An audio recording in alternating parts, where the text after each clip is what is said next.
wabarakatuh. Halo teman-teman, perkenalkan nama saya Misha Francisca. Di sini saya akan menjelaskan studi kasus yang mengalami masalah dalam pengembangan organisasi dengan judul Pengembangan Organisasi di Rumah Sakit X yang menggunakan Open System Model. Jurnal ini membahas pengembangan Rumah Sakit X pasca pandemi yang menghadapi tantangan seperti keuangan yang belum mandiri, strategi pemasaran yang lemah, dan juga masalah manajemen. Analisis ini menggunakan konsep POAC, yaitu planning, organizing, actuating, controlling, dan juga evaluating. Konsep ini membantu untuk memahami permasalahan dan juga memberikan solusi yang diperlukan untuk meningkatkan daya saing di rumah sakit tersebut.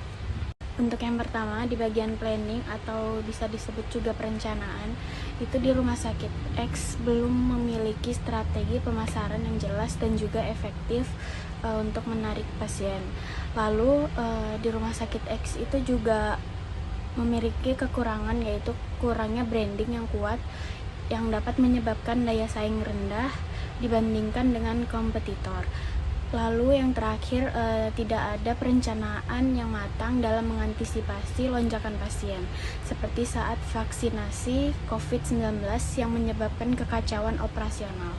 Lalu yang kedua itu ada organizing atau pengorganisasian. Di dalam rumah sakit ini itu struktur organisasi belum optimal, terutama dalam bagian kompetensi kepala bidang dan juga bagian yang belum maksimal dalam memimpin tim.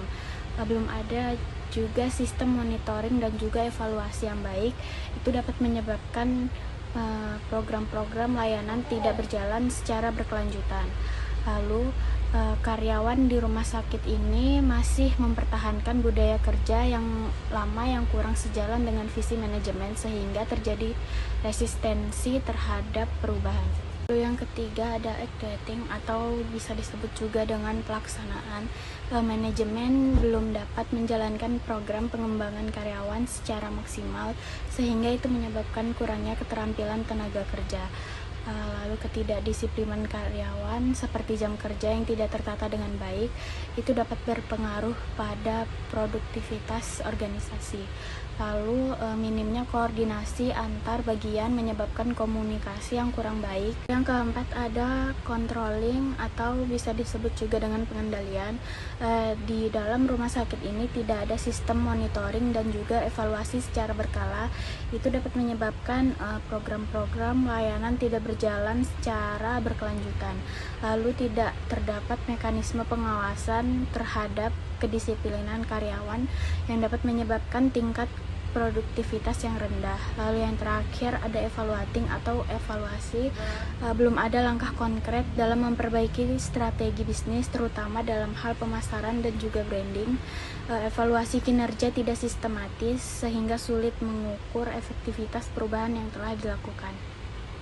Lalu kesimpulannya adalah masalah di rumah sakit X ini adalah lemahnya strategi pemasaran, manajemen internal yang kurang efektif, dan juga sistem evaluasi yang tidak berjalan dengan baik. Solusi yang dapat saya berikan adalah memperkuat branding dan juga strategi pemasaran melalui media sosial, serta kerjasama dengan komunitas lokal untuk dapat menarik lebih banyak pasien.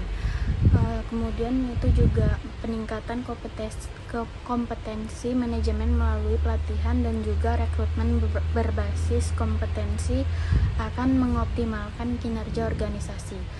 Kemudian penerapan sistem monitoring dan juga evaluasi yang ketat atau secara berkala, serta pengelolaan anggaran secara efisien juga sangat penting untuk dapat mendukung keberlangsungan operasional dan juga memperbaiki keuangan rumah sakit tersebut. Sekian dari saya, kurang lebihnya mohon maaf. Wassalamualaikum warahmatullahi wabarakatuh.